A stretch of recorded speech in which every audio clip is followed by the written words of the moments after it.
టెర్రరిస్టులతో పోరాడాలని పరిస్థితి ఏర్పడింది. ఒక పక్కేమో బెలూచిస్తాన్ లిబరేషన్ ఆర్మీ ఉంది. బెలూచ్ అనే ఒక ప్రాంతాన్ని బెలూచిస్తాన్ సపరేట్ కంట్రీ కోసం వాళ్ళు పోరాడుతున్నారు. ఎందుకంటే అది మొత్తం పాకిస్తాన్ ఎకనామీలో 40% అక్కడి నుంచి వస్తుంది. కానీ 4-5% కూడా దాని బడ్జెట్ అక్కడ పెట్టట్లేదు. దానికి ప్రధాన కారణం ఏంటంటే అక్కడ జనాభా తక్కువ. రెండోది మొత్తం పాకిస్తాన్ బడ్జెట్ అంతా కూడా పంజాబ్ అండ్ సింధు ప్రాంతాల్లోకి మొత్తం వెళ్ళిపోతుంది డెవలప్మెంట్ అంతా.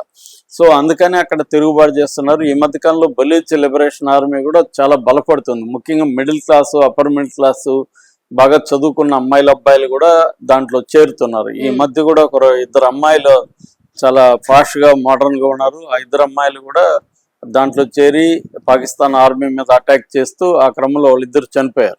ఆ చనిపోక ముందు వాళ్ళిద్దరు ఇచ్చిన ఇంటర్వ్యూ వీడియో కూడా బాగా వైరల్ అయింది. మరోవైపు ఆఫ్ఘనిస్తాన్ బార్డర్ లో ఖైబర్ పఖ్తూన్ఖ్వా అనే ఒక ప్రావిన్స్ ఉంటది. అక్కడ టీపీటీ అంటారు. అంటే టీపీటీ అంటే తెహ్రీక్ పాకిస్తాన్ తాలిబాన్. దీన్నే సింపుల్ గా పాకిస్తాన్ తాలిబాన్ అంటారు. అంటే పాకిస్తాన్ లో తాలిబాన్స్ ఉంటారు. తాలిబాన్ యాక్చువల్ గా ఆఫ్ఘనిస్తాను, కానీ పాకిస్తాన్ లో కూడా టెర్రరిస్ట్ లాగా తాలిబాన్స్ ఉన్నారు. సో వీళ్ళు కూడా అటాక్ చేస్తున్నారు. సో ఈ ఇద్దరికి కూడా ఇప్పుడు ఏమైందంటే, ఒక పక్క బలూచ్ లిబరేషన్ ఆర్మీకి ఏమో ఇండియా హెల్ప్ చేస్తుందని, ఈ టీపీటీ ఏదైతే ఉందో దానికేమో ఆఫ్ఘనిస్తాన్ హెల్ప్ చేస్తుందని పాకిస్తాన్ ఆరోపిస్తుంది. సో మొన్న కూడా బలూచ్ లిబరేషన్ వాళ్ళు అటాక్ చేసినప్పుడు చాలా మంది మిలిటరీ అండ్ పోలీసులు చనిపోయారు పాకిస్తాన్ లో. అప్పుడు కూడా వాళ్ళ డిఫెన్స్ మినిస్టర్ వీళ్ళందరూ కూడా ఇండియా మీదనే వేలెత్తి చూపిస్తున్నారు. ఎందుకంటే బలూచ్ లిబరేషన్ ఆర్మీకి చాలా సొఫిస్టికేటెడ్ వెపన్స్ అంతా వచ్చాయి, డ్రోన్స్ అంతా వచ్చాయి, వార్లో ఉపయోగించే టెక్నాలజీ అంతా వచ్చింది. ఇదంతా ఇండియానే సప్లై చేస్తుంది. వాళ్ళకి అంత ఇది లేదు, కేపబిలిటీస్ లేవు. ఇండియానే వాళ్ళకి సపోర్ట్ చేస్తుంది. అట్లాగే గాయపడిన వాళ్ళందరికీ ఇండియాలోనే వైద్యం అందుతుంది. ఇవన్నీ వాళ్ళు ఆరోపిస్తున్నారు. అట్లాగే ఇటు ఆఫ్ఘనిస్తాన్ నుంచి ఇప్పుడు కూడా వాళ్ళ ప్రధానమంత్రి కానీ డిఫెన్స్ మినిస్టర్ కానీ ఈ తీవ్రవాది కూడా ఆఫ్ఘన్ నుంచి వస్తూ పోతూ ఉన్నట్టుగా మాకు ఆధారాలు ఉన్నాయి. సో ఆఫ్ఘనిస్తాన్ సపోర్ట్ ఉంది, వాళ్లే ఇతన్ని తయారు చేసి పంపించారన్న ఒక ఆరోపణ చేస్తున్నారు. ఎందుకంటే ఆఫ్ఘనిస్తాన్ కి పాకిస్తాన్ కూడా యుద్ధ వాతావరణం అయితే ఉంది. ఆ మధ్య కూడా ఆఫ్ఘనిస్తాన్ లోపలికి వెళ్ళి వీళ్ళు సివిలియన్ నివాసాల మీద కూడా పాకిస్తాన్ ఆర్మీ దాడులు చేశారు. ఆ క్రమంలో కొంతమంది క్రికెటర్లు కూడా, ఆఫ్ఘన్ క్రికెటర్లు కూడా చనిపోయారు. అది మనం చెప్పుకున్నాం కూడా. సో ఇప్పుడు ఇది పెద్ద అటాక్ అని ఈ మధ్య కాలంలో జరిగిన వర్స్ట్ అటాక్స్ లో ఇది ఒకటి అని చెప్తున్నారు పాకిస్తాన్ లో. అంటే కేంద్ర రాజధానిని పట్టుకోగలిగే రాజధానిలోనే బాంబ్ అటాక్ చేశారంటే చాలా ఇదన్నమాట. ఈ ఐసిస్ గ్రూప్ ఏమో సున్నీ గ్రూప్ అన్నమాట.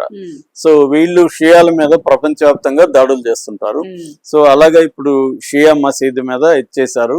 సో ఇప్పుడు ఆల్రెడీ మైనార్టీ మెజార్టీ గొడవలు పాకిస్తాన్ లో ఉన్నాయి. అంటే షియాలకి సున్నీలకి మధ్య కాన్ఫ్లిక్ట్ నడుస్తుంది. ఇప్పుడు షియాల మీద అటాక్ చేయడం అనేది మొత్తం షియా సమాజం అంతా కూడా దీన్ని పాకిస్తాన్ ప్రభుత్వం సీరియస్ గా తీసుకోలేదు, థ్రెట్ అని అనేది చెప్తున్నారు. అంటే బార్డర్ లో జరిగేది వేరు, రాజధానిలోకి వచ్చేయడం వేరు. సో అది ఇప్పుడు ప్రపంచవ్యాప్తంగా కూడా పాకిస్తాన్ బలహీనతని చాటి చెప్తుంది. అంటే ఇండియా మీద ప్రసారి పడి ఏడవడం కాదు, మీరు కంట్రోల్ మీకే ఇది లేదు, మీ ఇంటర్నల్ దీన్ని మీరు కంట్రోల్ చేయలేకపోతున్నారు, మళ్ళీ మీకు కాశ్మీర్ కావాలి, ఇంకొకటి కావాలి, మళ్ళీ ఇండియాలో టెర్రరిజాన్ని ప్రోత్సహించాలి అన్న ఇది అయితే వస్తుంది. సో ఇంకా ఎంతమంది చనిపోతారు, ఎందుకంటే చాలా మంది 169 మందిలో చాలా మంది ఇంకా క్రిటికల్ గా ఉన్నారు అని చెప్తున్నారు.